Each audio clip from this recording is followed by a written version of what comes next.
internet Dakar Buzz TV comme moo xam ne leen ko sànq. Bon, on commence. On commence. Arrestation Cheikh Bara Dolly ci jamono ji dina am ay mbokkam ak ñu kii mooy wax moom kii mooy wax. taxaw moom mooy avocat wam moom daal di koy rek déglu ba xam. Voilà, nous venons de quitter le bureau du doyen des juges où l'honorable député Cheikh Abdou Bara Dolly a été inculpé et mis sous mandat de dépôt. Parmi les infractions, il est poursuivi pour offense au chef de l'État. À l'état actuel de la procédure, ce que nous pouvons dire, c'est qu'aujourd'hui, on a constaté une violation de la loi. Parce que Cheikh Abdou Bara Dolly est un député. Et la loi dit que le député ne peut être arrêté que dans le cadre d'une procédure de flagrant délit.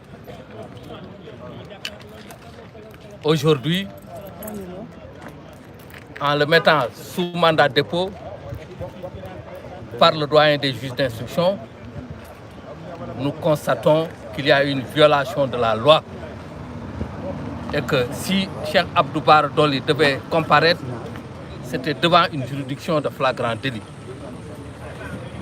Mais nous estimons donc qu'il y a un détournement de procédure. Et je pense que nous sommes dans un pays où les textes doivent être respectés. S'il doit être jugé, on devait saisir un juge des flagrants délits.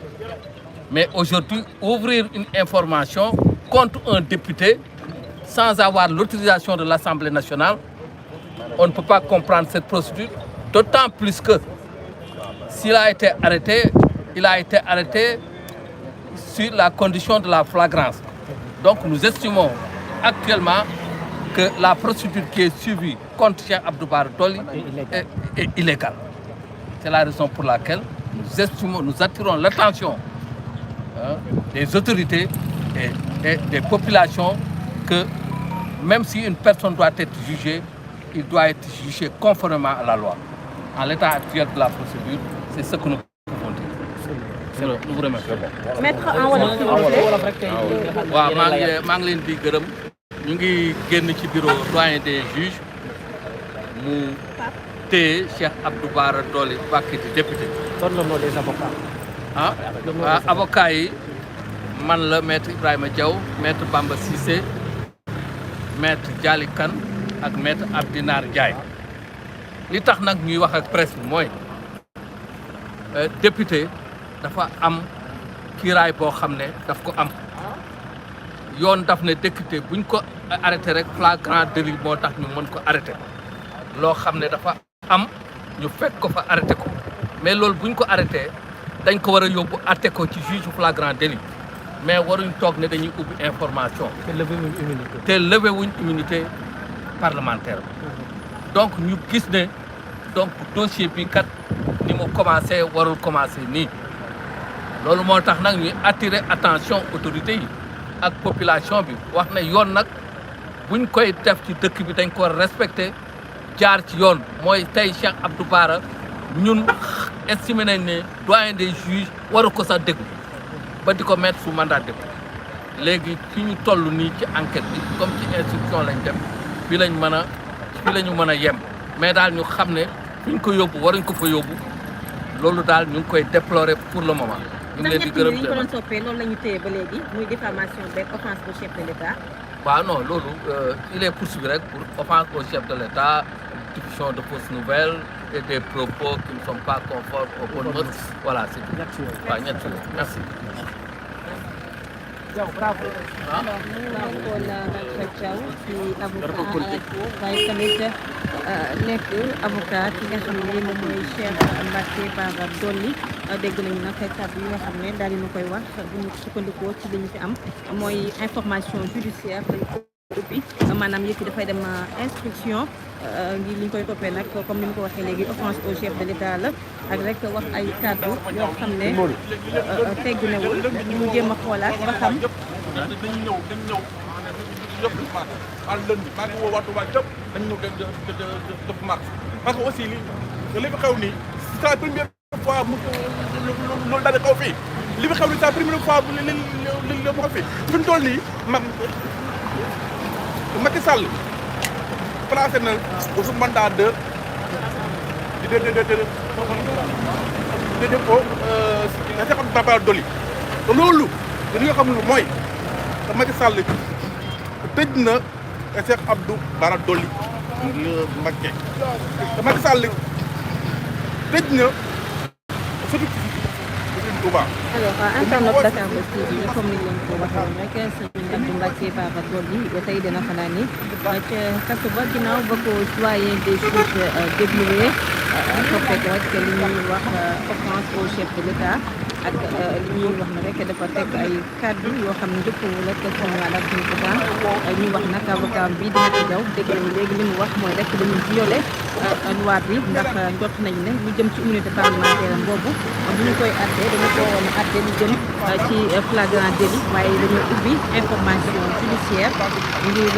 daal di koy mën a placé sous mandat de dépôt kon nag ay avocat wax nañu booba ñu ngi noonu rek di daal di dem ñeneen nag ko xam ni magam la sant sax gis nañu nag moom kàddu bi mooy kàddu jéggalu ñoo ci yekk ci li nga xam ne jot naa am ndax jàpp nañu ne ku toon da ngay jéggalu ci noonu loolu ñaan beek rek daal di wax njabootam ak njabootu président de la république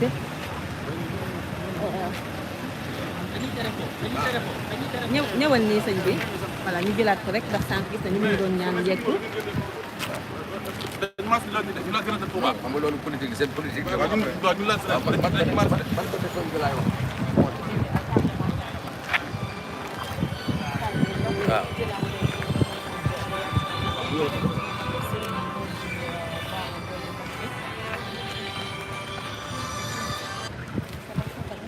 non ouais c'est contre moi. waaw alors sëñ Modou